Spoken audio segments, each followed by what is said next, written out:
or farming. Today, last time we reacted to his story. You know that, right? Now, guys, there's a horror story, and and and if you think this is clickbait, no, look, horror story, and just to make sure, is this real? I don't know because because it always be like this. And our Byron says I tell little stories and treaty. Look at this.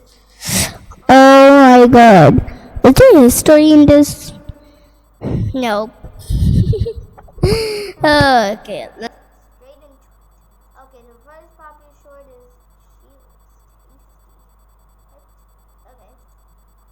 This boy was trolling on the dark web when her sister noticed he slammed his laptop shut. He was shivering, and she knew something was wrong. Scared, he immediately ran to the living room. She yelled, "What happened?" But he wouldn't say anything. He started freaking out, closing all of their blinds, locking the front door, and she begged him to tell her what was going on. He was freaking out, and that's when she opened his laptop. She couldn't believe it. Someone sent him a picture of their front door. They sent another picture, and when she clicked on it, it was a picture of her through their window that said, "She looks tasty." She couldn't breathe. She was about to run and grab their dad, but her brother grabbed her arm saying, "No, he'll kill me if he knew I was on there." Neither of them slept that night until someone rang the doorbell the next morning. A guy with a badge told their dad they saw some suspicious activity coming from their network, but he told him he didn't know anything about it. He told them to stay safe, but the next day in class, her principal burst through their door. She told her she had to come with her that second and that the police were there, and she followed her to the office thinking it had to be her brother. But the second she walked in, she saw the same guy from yesterday holding his badge. He smiled when he saw her and told her there was an emergency at her house. He grabbed her arm and tried to pull her out, but she resisted. "No, tell me what happened. Is my brother okay?" But he didn't say anything. "Come with us." She didn't want to, but her principal nodded and said, "They're police officers, honey. Go with them." They took her outside, but she noticed their car didn't have any police stickers on it. She thought these guys must just be undercover, but when they put her in the back, she immediately noticed there weren't any door handles either. There was no way she could get out. "Where are we going?" But they laughed. She was sweating now. "Please, I just want to see my brother." But they didn't say anything until they saw flashing lights behind them. Both of the guys immediately got nervous, and when she realized it was the police, she knew this was her chance. The cop was walking up to the car, and she was about to scream for help, but just before she did, she felt something sharp in her stomach. She looked down and saw the man holding a knife against her. The cop walked up and looked inside the car, and when he saw her crying, he looked suspicious. She tried anything she could to signal for help, but the man said, "That's just my niece. She's upset because we didn't get McDonald's." She couldn't say anything. The knife was already cutting her skin, and the cop just told them to have a good day. She was crying, but they drove off. She accepted her life was over. She wasn't ever gonna see her family again until they started arguing. "He saw our faces, man. If we kill her, they're gonna know it was us." So in that moment, they opened the door and threw her out, and she had to run back with her hands tied. This boy was trolling on the dark web when her sister— Why?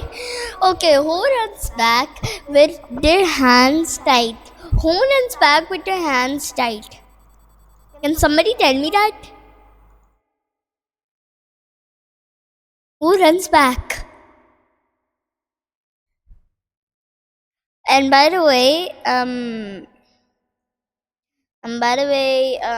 it's not clickbait.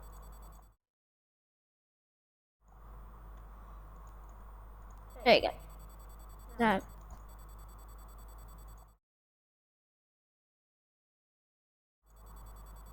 Wait, there you go. Okay, now the next short. We were sitting in the living room watching— Hold up. Oops. My bad. Okay. Let's go next horror short. Will she be a billionaire? But what? We were sitting in the living room watching Shark Tank when my daughter looked at me and said, "Mommy, Mommy." Wait. Is there a movie called Shark Tank? Hold up, let me search it up.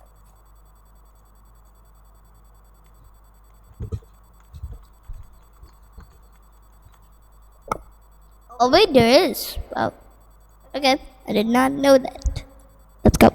I'm gonna be the youngest CEO in the whole neighborhood. The next weekend, she set up a lemonade stand, but instead of mixing regular country time lemonade like every other kid, she came up with a bright idea. She spent the morning in our kitchen, mixing what she called gourmet flavors, watermelon mint, strawberry basil, and something she called lavender honey that actually tasted incredible. She printed labels from our home printer and charged 50 cents more per cup than every other kid on the block. Our neighbor Mrs. Haggerty was having a yard sale that weekend. Mia knocked on her door and offered her 10% of her profits to set up in front of her driveway for the foot traffic. She was out there at 7 in the morning with a painted sign and little sample cups for people to try before they bought. She sold out by noon. Saturday afternoon, she recruited 2 neighborhood kids and gave them matching visors. She trained them on how to greet customers and how to make change. By Sunday morning, she was running a 3-person operation from our front yard. That's when the man in the BMW pulled up. He looked at the stand and said he only had Apple Pay. Mia reached under the table and pulled out her dad's portable card reader. She held it up to him and said, "No problem, sir. You can swipe, tap, or contactless. No excuses." His mouth dropped open while a 9-year-old processed his credit card for $3 worth of lemonade. An hour later, a kid 3 houses down set up his own stand. Mia walked over with her biggest smile and said, "Hey Noah, wanna merge? We'd cover way more customers together." Intimidated by her professional setup, he agreed immediately. Within an hour, she'd absorbed his whole operation and put him in charge of what she called their satellite location. By the end of the weekend, she counted everything out on the kitchen table, $217. She looked at her dad and said, "I just made more money than your Starbucks habit costs you in a week." Then $270 is nothing. And by the way, wait, what? your Starbucks habit costs you in a week. Then she Your Starbucks habit? What? Your Starbucks habit? What is that? Okay, what?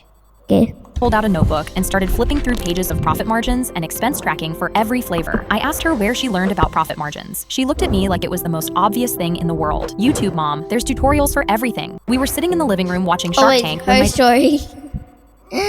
Oh, okay, what is the next short? Hold up. Short. Oh my god. You're safe with me. Hold up, let me put this.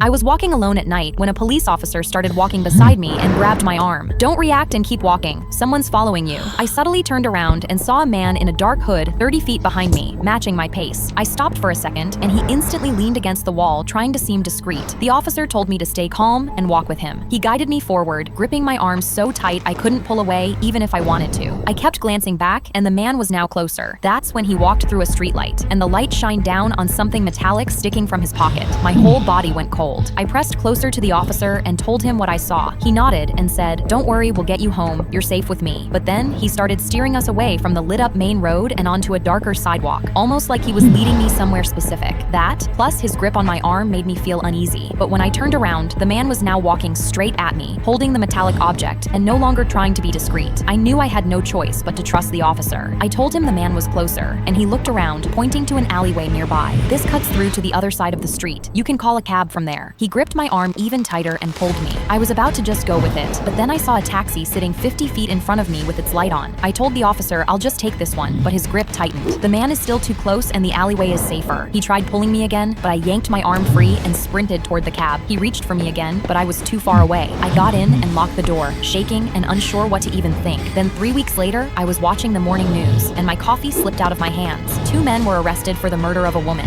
the officer who grabbed my arm and the man in the hood. They worked together. The man followed her at night, and the officer lured her into an alleyway under the guise of safety. The woman who trusted the officer never came home to her kids. I was walking alone at night when a police officer started walking beside me and grabbed my arm. "Don't react." A new song means I was walking Okay, you're safe with me. Okay. That is not safe. And by the way, who gets the police officer arrested? Well, maybe sometimes you get fired and try to. Well, okay. Next shot. I will the playground.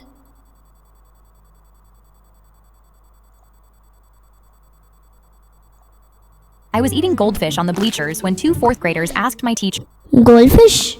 if they could play kickball, and she stepped back and threw her hands up. Don't ask me, ask the king. They both turned around and walked toward me shaking. They were 2 grades older than me and a foot taller. They stopped at the bottom of the bleachers with their eyes glued to their shoes. Can we please play kickball at recess? I took my time finishing the goldfish in my mouth. I wiped the orange dust off my fingers onto my jeans. Tell me why. They both forced their eyes up to meet mine. The shorter one mumbled it was his birthday. I flicked my fingers like I was swatting flies. Have fun. They thanked me 4 times each before sprinting off. I reached into my bag for another handful of goldfish. A minute later, Mrs. Gibbons walked over with her hands clasped together. Sorry to bother you, sweetie king. There's a 3rd grader telling kids they can't use the swings today. I told her to bring him to me. She nodded and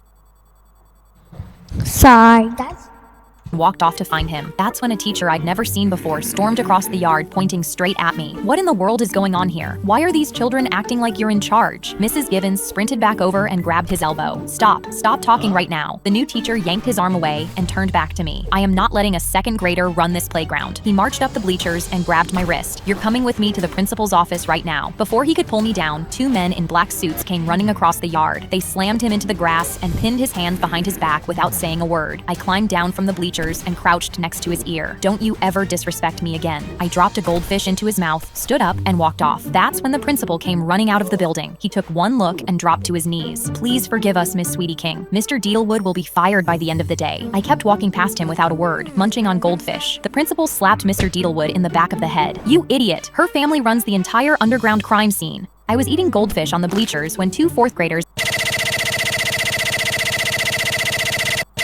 I was eating gold. That was so funny that okay. That was so funny that I scrolled down and I was eating goldfish. okay. Okay, why did Mr. Okay, that's insane that the principal literally slapped Mr. What is it called? Saying a word. I climbed Mr. down from the Deedlewood? stood up and walked off. That's when the book and dropped to his knees. Please forgive us, Miss Sweetie King. Mr. Deedlewood will Miss Deedlewood. Mr. Deedlewood. Let's check this. Alright, next door. He kept showing up with candy. My daughter came home holding candy, and I instantly asked, "Where'd you get that?" She just smiled. An old man was at the bus stop today. He gave it to us. Alarm bells started going off in my head. The next morning, I walked with her to the bus station. The man was standing there holding a bowl of candy. He just started handing them out, and I knew something had to be wrong. I grabbed my daughter's arm. "Wait, don't eat that." I took it from her and checked it for anything bad. The man just smiled at me, but when Sadie's mom saw him, she panicked. "What are you giving my daughter? Stay away from her, you creep." He looked upset and just walked away without looking back. I was confused, but when he showed up the next day, Sadie's mom lost it. She started calling him a stalker and called the police. He tried to tell her he wanted to keep them safe, but she knew something had to be wrong. The police came and put him in handcuffs, but he kept saying he was keeping them safe. I thought it was weird, but when I was watching the news that night, I couldn't believe it. Apparently he had a heart attack later that day, but they were saying he was a hero. Apparently his daughter was waiting for the bus playing too close to the road and got hit by a car. So the old man would go to bus stops and hand out her favorite candy to keep other kids away from the road. All he wanted to do was make sure none of us had to go through the same pain he did. My daughter came home holding Y'all actually believe in gravity, bro? Just float away! my daughter. Why does that keep coming go? Okay. Trusting strangers with candy is not a it's not a good thing. But if they tell you something like that then you have to believe them. Or you can just or if they're like laughing and that much, you should call the police, tell your family, tell your mom. Call the police. I was also. pushing my Okay, what is this short? May I see his shoulder? What?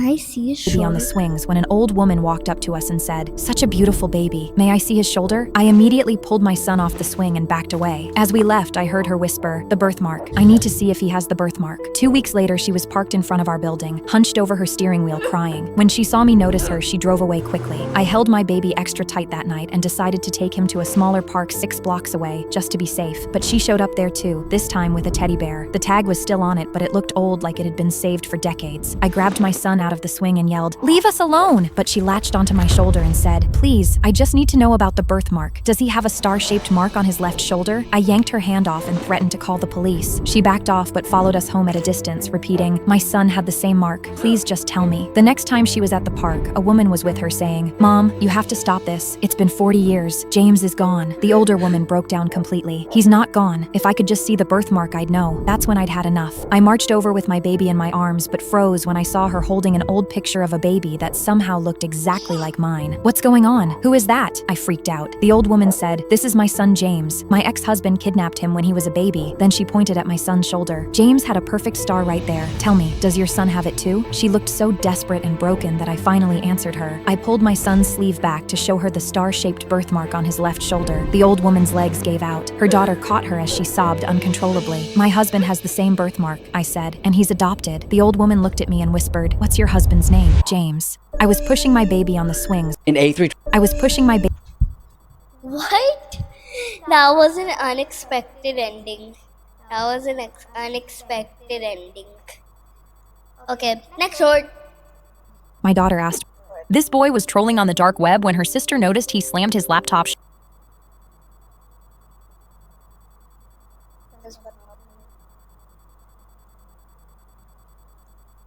My daughter asked me, "Mom, can I dye my hair blonde?" I knocked my chair back so hard it hit the wall. "What did you just say to me?" Juliet flinched. "I just asked if I could dye my— No, stop. Something is wrong with you. You told your aunt she looked like a burnt corn husk for going blonde. You told a girl her hair looked like it was dipped in piss. And now you want to be blonde?" She started crying. "Why are you screaming at me? It's literally just a color." I should have felt guilty, but I knew something was seriously wrong with my daughter. The next morning, Juliet walked into the kitchen asking me to make her scrambled eggs. I spat out my water because Juliet has gagged at eggs her entire life. I made them anyway because I needed to watch her eat them. She ate every single bite. "Thanks, Mom. These were really good." I called my best friend for help. She said I was spiraling. My mom told me to stop smothering Juliet. Her father just said, "Relax." Nobody was listening to me, but I wasn't wrong, because before she went to bed, she said, "Good night, Petra." She saw my horrified face and bonked her head. "Sorry, Mom. I meant Mom." Juliet had never called me Mom before. That weekend, we went to the mall because I needed to do something normal with her. But then she stopped in front of a mirror and said, "I really think I'd look good blonde." I grabbed her by the shoulders and turned her around to face me. "Why do you keep saying that? You have hated blonde hair your entire life. What is happening to you?" Juliet shoved me off. "Why can't I just want something different without you completely losing it?" "Because you're not my daughter. Why won't anybody believe me?" I was crying now. Juliet was backing away from me. Then a man walked over and said he was a psychiatrist and could help. The psychiatrist asked, "Juliet, do you have gaps in your memory?" She looked scared. "Sometimes I'm at school and then I'm home and I don't remember the drive." He recorded the session and then played parts of it back for her. She watched in horror. "That's not me. I didn't say that. That was 11 minutes ago, Juliet." He sat back in his chair. "Juliet, what I'm about to tell you is going to be hard to hear, but I need you to listen." She was shaking. "You have something called dissociative identity disorder. The blonde hair, the eggs, calling your mother Petra. That wasn't you, Juliet. There is someone else in your mind, and when she comes forward, you don't remember any of it." Juliet looked terrified. Juliet started treatment that same month. The alter's name is Eloise. She likes scrambled eggs and calls me Petra. Juliet still hates blonde hair. Eloise still asks to dye it. Some mornings I can tell who I'm talking to before she even opens her mouth. My daughter asked me, "Mom, can I dye my hair blonde?" I knocked my chair back so hard it hit the wall. "What did you just say?"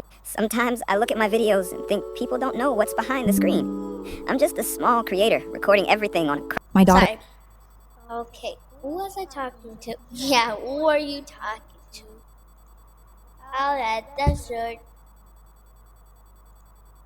"Keep smiling or you're sleeping outside tonight," my mom said while someone from Child Protective Services knocked on our front door. We'd been filming our morning routine for the 13th time because I kept blinking wrong. My face ached from holding the same smile since 6 a.m., and the ring lights had burned fresh marks up both my arms. My mom yanked my sleeves down over the burns before she opened the door. My dad grabbed my school workbook off the counter and shoved it under the couch. The woman at the door held up a badge and introduced herself as Melinda. "A viewer sent us screenshots of bruises and burns on your daughter from your recent videos." My mom walked around behind Melinda where only I could see her face twist into a silent threat. I smiled with all my teeth showing. Everything is amazing here. I love making videos with my parents every single day. Melinda swiped to a photo on her tablet and held it up. Then why do you have a black eye covered with makeup in this video from last week? I hit a doorknob because I'm clumsy and my mom helped me cover it so viewers wouldn't worry. Melinda looked at me and back at my parents. She's 10. Why isn't she in school right now? My mom cut in fast. She doesn't need school. She makes more money than most adults. Show me her schoolwork. My mom just stared at her. We don't waste time on books when she could be filming. Melinda stood up straighter. I need to speak with your daughter alone. My dad stepped forward, but Melinda held up her badge. Refuse and I call the police. Your choice. They went into the kitchen, but left the door cracked open. Melinda put a piece of paper in my hands. Read this out loud for me. I stared at the page for a long time and just held it up and smiled. I love reading. She put a pen in my hand. Write your name for me. My hand hovered over the paper, but I couldn't remember how to spell it. Everything is perfect, I whispered, and my eyes went to the cracked door. Melinda leaned in close enough that only I could hear. I'm getting them out of this room. She stood up and opened the kitchen door. Leave this house completely, or I call for backup right now. My dad slammed the front door on his way out. She sat back down and looked at me. Where do you sleep? My jaw ached from smiling all day, and my eyes burned. In the basement. I walked her downstairs to a concrete floor with 2 thin blankets and no pillow. Melinda photographed everything and rolled my sleeves up and looked at the burns running up both arms. How did these happen? The lights get really hot during filming. She went straight to my parents and pulled out her phone. Your daughter can't read. She can't write her name. She's covered in burns and she sleeps on concrete. I am removing her from your care right now. My dad gripped the door frame. This kid is our property and we own everything she makes. Melinda held the phone closer to his face. 2 officers showed up 20 minutes later and my aunt was right behind them. She knelt down in front of me and wrapped both arms around my shoulders. You never have to smile for a camera again. Keep smiling or you're sleeping outside tonight, my mom said while someone from China smile from a camera when you are already smiling from a video. Alright, alright, I can watch it. Okay, we can watch another show. Damn gone. She trying to ruin my dance.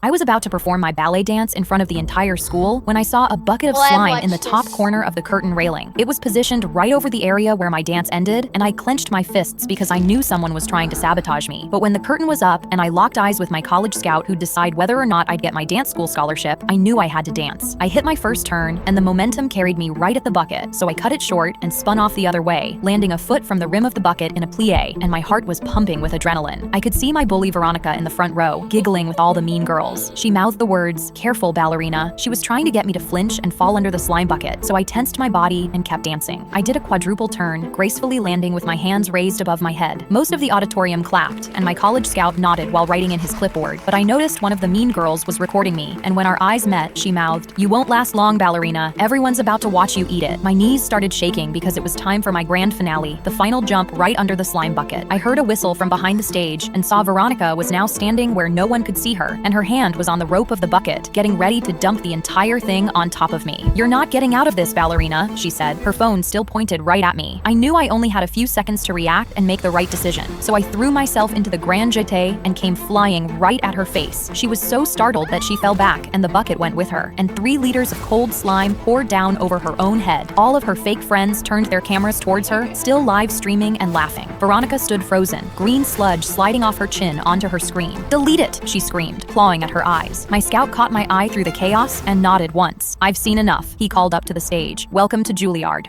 I was about to perform. Welcome to Julia. Oh, okay. Oh, okay. Welcome to Julia. Welcome to Juilliard. Yo, who gets Juilliard at the PlayStation? Okay. Who gets Juilliard? Who gets Juilliard? I'm gonna put.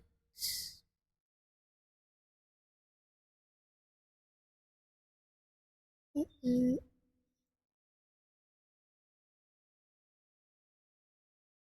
Oh.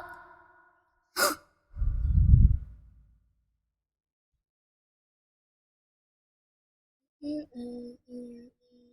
Mm-mm. Okay. Okay, that was what I say.